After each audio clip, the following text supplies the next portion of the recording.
Alright, so now I'm going to do the top view. So let's take a look at that.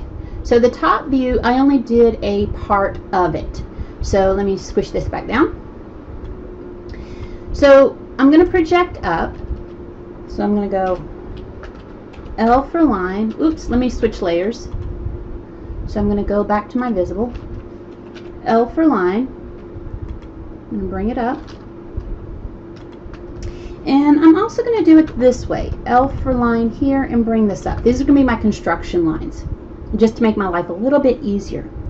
And I'm just going to arbitrarily pick, and I actually am going to use my snaps. Just so I could get, okay, no, I won't use my snaps. Alright, so I'm going to offset 5 inches just to see how that looks. Let's offset 2 inches just to get it away. Offset 1 inch. Okay, so in the big scheme of things, offset 6 inches just to get it away from your different view. Make sure that's 6 inches. So yeah, about 6 inches should be fine. Now, the reason I'm doing this, I am going to go ahead and extend out to this line here.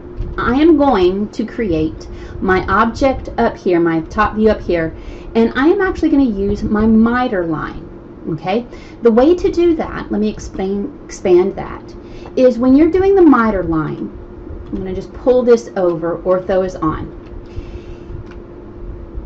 I'm going to go to my customization and I'm going to turn on polar tracking. I don't normally use polar tracking, and this is about the only time that I do. In polar tracking, I want the 45 degree. So I clicked on the customization and I turned on polar tracking. Yours might already be on. Now I'm going to come over here and I'm going to go 45 degrees. So notice if I'm drawing, and if I'm drawing my top view up here, this is going to be the corner of that view, and I'm holding this line here. So I'm going to draw my 45 degree angle out here. So whatever I draw here gets projected here and comes down here, and vice versa. So the first thing I'm going to do is I'm going to go ahead and trim that off, because I know that's projected straight up. And I can draw these the same way. These are my construction lines. I'm not a big fan of using construction layer lines, etc. And I'm going to draw from here straight up to here. And I'm going to draw at the intersection from here to here. Now, I'm going to arbitrarily pick a point in here and draw up, and that's going to be my cutoff. That is purely a random line for me. Okay? This is going to be, and I'm just going to draw a line kind of jagged out. And let me turn my polar off. I'm going to type in P line, and I'm going to draw it from here something like that. Okay, and then I'm just going to pull this out.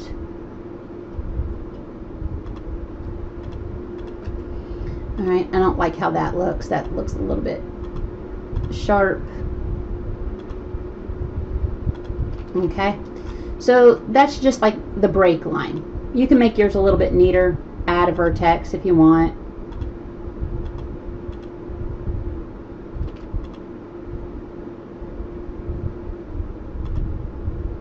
Okay, so that's just kind of a break line. That's a very bad break line. I'm going to do that over.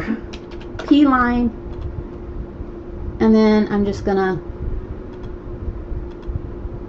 and this is just random. Okay, and then if it extends out, go ahead and trim it off. Make it look nice. Now, this is where I'm going to start to trim my object.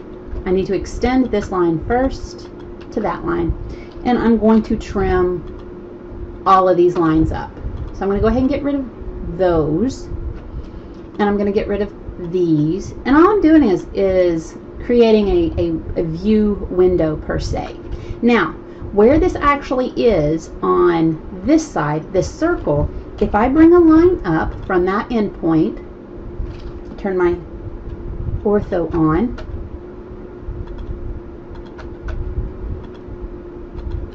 I can come over and draw lines this direction.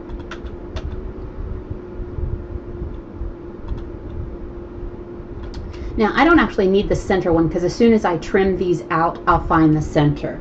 So I can go TR for trim, and I'm going to trim by these lines here. All I did was select all those lines, hit enter, and I start to window out what I don't want.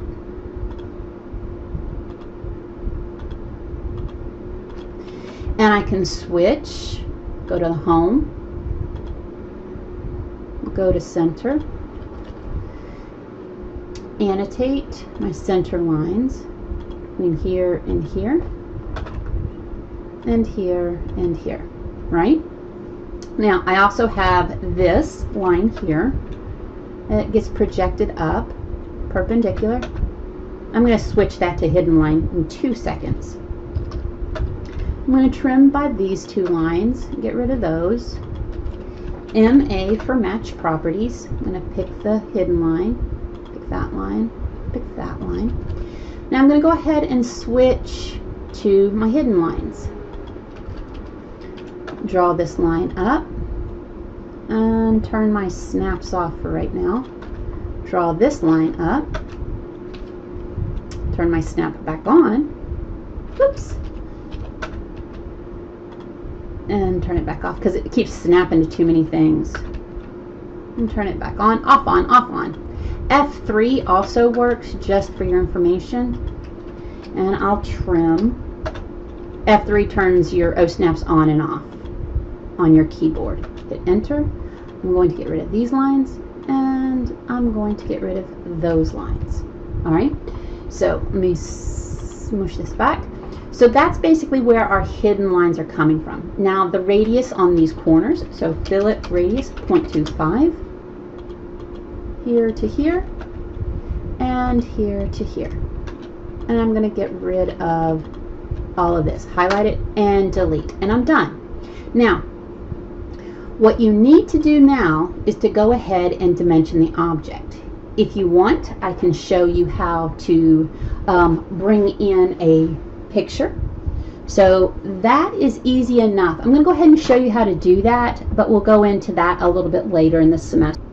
All right, so on mine, I have a PNG called control bracket. That's the PNG. It can be a JPEG, it can be a TIFF, whatever you want.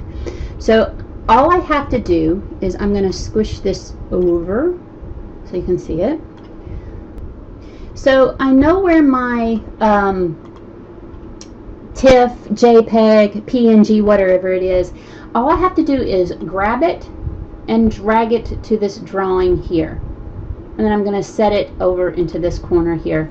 And it says, what's the scale? I'm just going to hit enter because I want it 1:1, the rotation as is, and there's the drawing. Now, it's actually on the hidden layer, so maybe I need to put that on maybe a visible layer, however you want to put it. Now, what it actually is, in the drawing, it's actually an XREF. So I'm going to type in the word XREF and just show you that there is the control bracket. I could have pulled it down. I can bring in a drawing, an image, a DWF, DWG. Those are drawing file types of another program, PDFs, point clouds, etc. So then we can just switch back. Now I'm going to unlock this. Right now mine's locked. Unlock this. Double click on the inside and pan and just pull this down. And there is the drawing. All right. Now, your job is to finish it up with dimensions, and I've shown you the dimensions in the other sketches. The other thing that you might want to take a look at is the LTS scale and change that to 0.5 to make it look a little bit better. Notice that your center lines don't show up. So you can actually change the LTS to maybe 0.25, but then it looks a little funny with the hidden lines. To fix that, you can actually change the hidden lines here. Instead of them being 2, you can change them back to just hidden to see if that makes a difference. So click on hidden, OK, and pick hidden and go OK, and close that out.